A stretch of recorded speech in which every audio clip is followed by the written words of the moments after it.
तबशीरा records. দেখি এক জায়গা মসজিদের পাশে গেট কলা গাছ দিয়ে সুন্দর করে গেট বানাইছে, গেটে লেখা হালকাতা। হালকাতা আমি জানছি, আমি কিন্তু মসজিদের ভিতরে কিটা দোকান দেয় যে এরকম জায়গা গেটে হালকাতা। পরে কয় যে না দোকান নাই, হুজুরির বেতন বাই পড়ছে তাই উঠোনের জন্য হালকাতা দিয়েছে।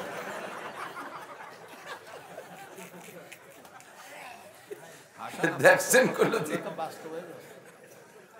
হুজুরির বেতন কালেকশনের জন্য হালকাতা দিয়েছে। নইলেশ্বর গেছি যাই দিয়েছে মসজিদের উত্তর দক্ষিণ পাশে একটা জানালা গ্রিল নাই, ভালোই মসজিদ। তা আমি সেক্রেটারি করছি যে এত ভালো মসজিদ, সব জায়গায় সুন্দর গ্রিল, এইটা খোলা রাখছেন কেন? কয়ে ইমাম সাহেবের জন্যই রাখছি। কে ইমাম সাহেবটি দেখে আসবে? কয়ে বেতন বাই পড়লে পরে মাইক ট্যাক চুরি রেনি চলে যেতে পারে না, এই পেছতে এই জন্য খোলা রাখছি। গ্রিল দিলি বাইরে তুই পারবে না সেই জন্য।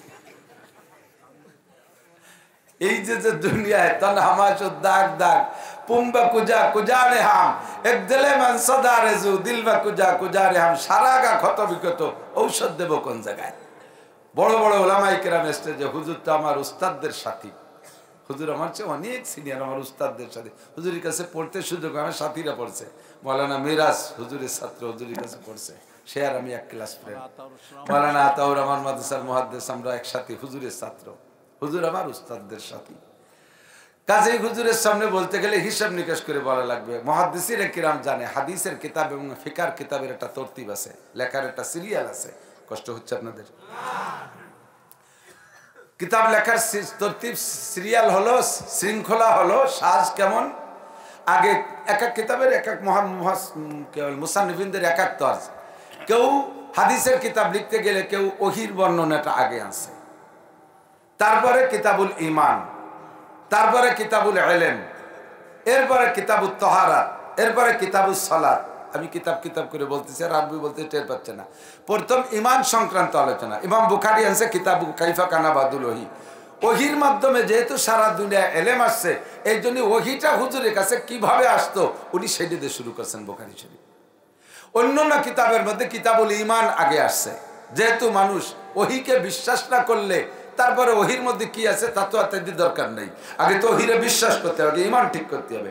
এই জন্য কিতাব ঈমানের অধ্যায় আগে আনছে। ঈমান আনার পরে তারপরে ইবাদতের দিকে ঢোকার আগে লাগবে পবিত্রতা। কি লাগবে? আত-তাহুরু শাতরুল ঈমান। পবিত্রতা ঈমানের অর্ধেক অঙ্গ, না খালি অর্ধেক। তো ঈমানের পরে পবিত্রতা লাগবে। এই পবিত্রতা অর্জনের পরে ইবাদত শুরু হলো। ইবাদতের মধ্যে সর্বশ্রেষ্ঠ ইবাদত কোনটা?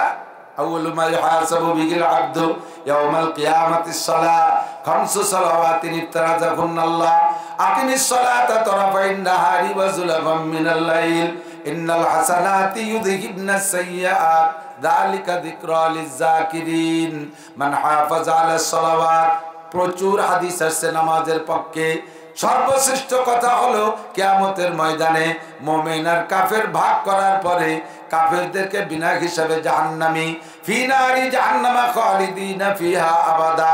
একজন কাফেরের কাছে নামাজ জিজ্ঞেস করা হবে না, রোজা জিজ্ঞেস করা হবে না, কোন শরীয়তের বিধিবিধান জিজ্ঞাসা করা হবে না। দুনিয়ায় যত ভালো কাজ করেছে কাফেররা, এর প্রতিদান দুনিয়ায় পাওয়া হয়ে গেছে, পরকালে তারা কিছুই পাবে না।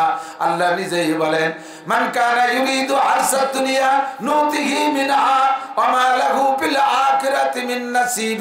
যারা দুনিয়াকে প্রাধান্য দিয়ে দুনিয়ায় সবকিছু করেছে, তাদেরকে দুনিয়া আমি দিয়েছি, ওয়া মা লাহু ফিল আখিরাতি মিন নাসিব, আখিরাতে কিছুই পাবে না। কাফেররা বিনা হিসাবে জাহান্নামী, ওদের কাছে নামাজ রোজা হজ যাকাত পর্দা পশিদা হালাল হারাম কিছু জিজ্ঞাসা করা হবে না। থাকলো ডান পাশে মুমিনরা, এই মুমিনদের মধ্য থেকে কয়েকটা গ্রুপকে আল্লাহ বিনা হিসাবে জান্নাতে পাঠাইয়া দিবে। এরপরে একটা দল মুমিনদের মধ্যে থাকবে কলেমা পড়া কিন্তু বিনা হিসাবে জান্নাতে যার যোগ্য না। এরা মুযাবযাবিনা বাইনা যালিকা, লা ইলাহা উলাই ওয়া লা ইলাহা উলাই, দোমুখী মুসলমান, দোমুখী মোমেন। দুর্গা পূজা পাইলে সে জায়গাও যায়, আবার মাহফিল পাশে মাহফিল হইলে সে জায়গাও আসে। শুক্রবার একটু মসজিদেও যায়, আবার হিন্দুকে মন্দিরে একটু যায়। আল্লাহু আকবার। ওয়াজের মাহফিলেও যায়, জারি যাত্রা, কলসা, গাজীর গান, গুণযাত্রা পাইলে সে জায়গাও একটু যায়। বিশ্ব ইজতেমায়ও যায়, আবার গোপালগঞ্জের কাশিয়ানি, উড়াকান্দি, ঠাউর বাড়ি একটু যায়। ওই জায়গাটা ইজতেমা হিন্দুকে বলে ইজতেমা। ওই যে গতবার আইছো মোদি জুমো পড়িয়ে গেল, শুক্রবারে আইছিল, তাই তুই ভাবছি জুমো ভর্তি হয়েছে। মুযাবযাবিনা বাইনা যালিকা লা ইলাহা উলাই ওয়া লা ইলাহা উলাই। পাক্কা ডানপন্থীও না, পাক্কা বামপন্থীও না, দোমুখী দোমুখী ভাব। কলেমা পড়েছে লা ইলাহা ইল্লাল্লাহ মুহাম্মাদুর রাসূলুল্লাহ। এই কলেমার বদৌলতে জান্নাতে যাবে, কিন্তু অনেক শরীয়তের অনেক বিধান বাদ দিয়েছে, হারাম অনেক কাম করছে। এদেরকে নিয়ে আল্লাহ হিসাবে বসবে, বিচারে বসবে। বিচারের কাঠগড়ায় তৃতীয় পক্ষ দাঁড়াবে। সূরা ওয়াকিয়ার ভিতরে আসহাবুল মাইমানা মা আসহাবুল মাইমানা ওয়া আসহাবুল মাশআমা মা আসহাবুল মাশআমা। একদল ডানপন্থী, একদল বামপন্থী চলে গেল, আর একদল থাকবে মুযাবযাবিন বাইনা যালিকা, দুই দলের মাঝামাঝি। এদেরকে নিয়ে প্রথম যে জিজ্ঞাসাটা হবে সেটা হলো নামাজ। কথা কয় না? কি বলেন? আসতে কন শুনতে শুনতে আর কত নামাজ শুনবো, আর হাঁপাই গেলাম। নামাজের কথা দৈরি সব হুজুর নামাজের কথা কয়। আরে মিয়া, নামাজের কথা তো এজন্যই কই, যত রোগ আছে সব রোগের একটা চিকিৎসা, সেটা হলো নামাজ। সেটা কি? নামাজ। মাঝে মাঝে দেখেন না, যে পোলাপানকে টিকা দেয়, টিকা দেয় না? টিকা দেয়। টিকা যে বাড়ি দেয়, আগে একটা মাইকিং করে যায়, বেশিরভাগ হলো ওই যে ওয়ার্ড চেয়ারম্যান মহিলা মেম্বার, ওর বাড়ি দেয় বেশিরভাগ। আর এলাকায় যদি কোনো ভালো নামি দামি ক্যাডার মহিলা থাকে, তার বাড়িও দেয়।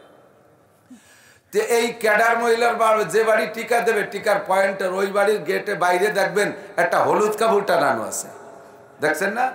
হলুদ কাপড়ের ভিতরে কি কি আছে? মাঝখানে একটা গোল বৃত্ত আছে, আছে না? বৃত্তের মাঝখানে ছোট্ট একটা বাচ্চার ছবি দেওয়া আছে, আছে? বৃত্তের 6 দিক দিয়ে দেখবেন 6টা তীর আছে, আছে না?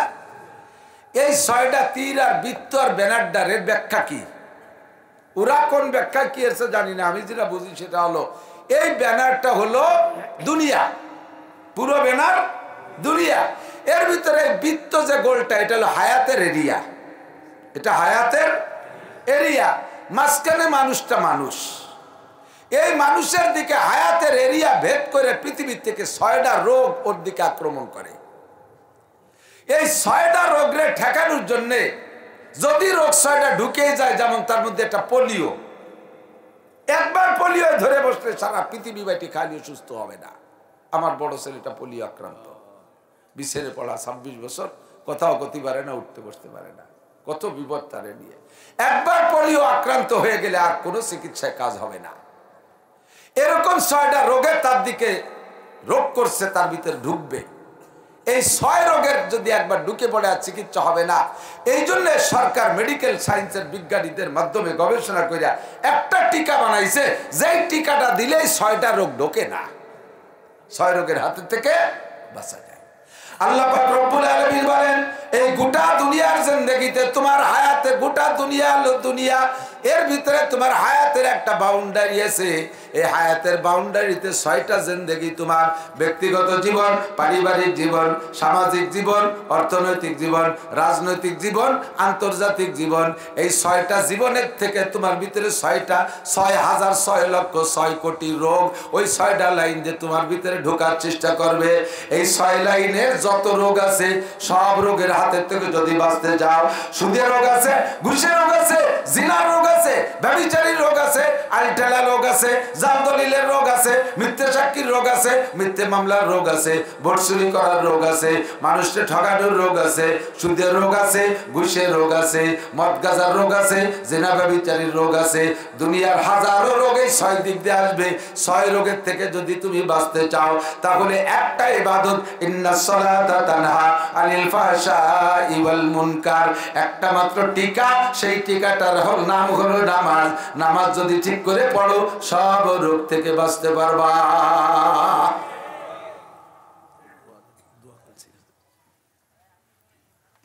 ঠিক কিনা? এজন্য আমাদের কথা বলা লাগবে সব জায়গা।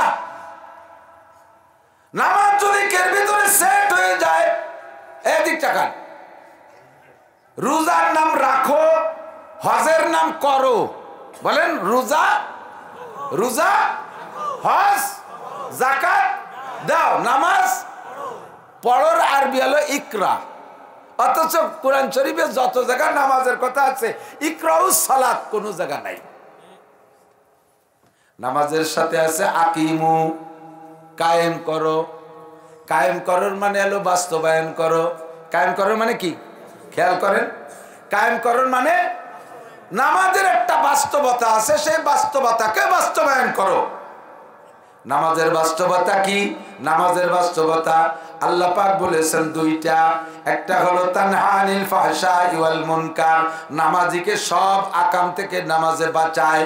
আর একটা আল্লাহ বলেছেন ইন্নাল হাসানাতি ইউযহিবনাস সাইয়্যাত, নামাজি ব্যক্তিকে নামাজে তার জীবনে সব গুনাহ মুইসা সাফ করে দেয়। নামাজি ব্যক্তির আমলনামাকে নামাজে পরিষ্কার করে ধুয়ে মুছে সাফ করে দেয়। ইন্নাল হাসানাত জামা মুআন্নাস সালেম, সব নেক কাজের স্বভাব হলো ইযহিবনাস সাইয়্যাত, নেক কাজে গুনাহগুলো মুছে নষ্ট করে দেয়, গুনাহ সাফ করে দেয়। আল্লাহ বলেছেন এইটা। আর নামাজের ক্রিয়া, নামাজের বাস্তব, আমাদের অধিক নামাজের বাস্তবতা, নামাজের রেজাল্ট। নবী পাক বলেন মান হাফাজা আলাস সালাওয়াত আকরামাহুল্লাহু বিখামসি খিসাল, যে ব্যক্তি নিয়মতান্ত্রিক 5 ওয়াক্ত নামাজ পড়ে আল্লাহ তাআলা তাকে 5টি পুরস্কার দান করে। 1 নম্বরে ইউরফা আনহু যিকুল আইশ, নামাজি ব্যক্তির দুনিয়ায় কোনোদিনও অভাব হবে না। রাজা অভাবে পড়তে পারে, শিল্পপতি অভাবে পড়ে যেতে পারে, আকিস সাহেবের সম্পদ শেষ হয়ে যেতে পারে, আর ওই সালমান রহমানের সব শেষ হয়ে যেতে পারে, বাংলাদেশের সব ধনীদের সম্পদ শেষ হয়ে যেতে পারে, 1000 বিঘা জমির মালিকের জমি শেষ হয়ে যেতে পারে। নামাজি ব্যক্তির ভাতের অভাব হবে না, নামাজি ব্যক্তির অভাব হবে না। বিশ্ব নবী বলেছেন আল্লাহর আল্লাহ থেকে যাই না। 1 নম্বরে ইউরফা আনহু যিকুল আইশ, 2 নম্বরে আযাবুল কবর, নামাজি ব্যক্তির কবর আযাব হবে না। 3 নম্বরে ইউতিহিল্লাহু কিতাবাহু বিয়ামিনিহি, নামাজি ব্যক্তির ডান হাতে হাসরের মাঠে আমলনামা দেওয়া হবে। 4 নম্বরে ওয়ায়ামুরু আলাস সিরাতিকাল বাক, নামাজি ব্যক্তি 30,000 বছরের পথ পুল সিরাত। আরে বন্ধু, জীবন ভরে শুনেছেন, একটু অন্তর দিয়ে শুনেন, চুলের চাইতে চিকন আর হীরার চাইতে ধার, ধরার জন্য কোনো বাস নাই। পায়ের নিচেরটা দুর্বল হলে, ধর্নাটা শক্ত হলে কোনো মতে ঝুলতে ঝুলতে হলেও পাশে চলে যেতে পারবো। ওদিকে ধর্না বলতে কিছু নাই, পায়ের নিচে চুলের চাইতে চিকন, হীরার চাইতে ধার, 30,000 বছরের পথ পুল সিরাত। এই নামাজি ব্যক্তি বিদ্যুৎ গতিতে পার হয়ে চলে যাবে।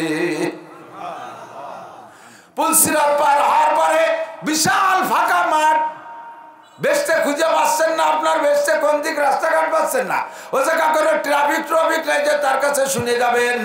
এমন দুশ্চিন্তায় পড়া লাগবে না। নবী পাক বলেন ওয়ায়াদখুলুল জান্নাতা বিগাইরি হিসাব, নামাজি ব্যক্তি বিনা হিসাবে জান্নাতি। আল্লাহু আকবার। নামাজের ফলাফল 2টা। কয়টা? মনে রাখেন, একটা হলে এক হাদিসের মধ্যে যে 5টা আছে, 5টা মিলে একটা হাদিসের বর্ণনা হিসেবে বলছি। আর একটা হলো আল্লাহ পাক নিজেই বলেন নামাজি ব্যক্তিকে নামাজে সব অন্যায় থেকে ফিরায়। এই 2টা জায়গা যদি আপনার, 2টা রেজাল্ট যদি আপনি পান, তাহলে বুঝবেন যে নামাজ প্রতিষ্ঠিত হয়েছে। এবার এই নামাজের প্রতি, নামাজ সম্পর্কে আল্লাহ বলেন আকিমুস সালাত, নামাজ প্রতিষ্ঠিত করো, কায়েম করো। এই নামাজটা আপনার ব্যক্তিগত বডির ভিতরে আগে কায়েম করেন, আগে আপনার বডির মধ্যে কায়েম করেন।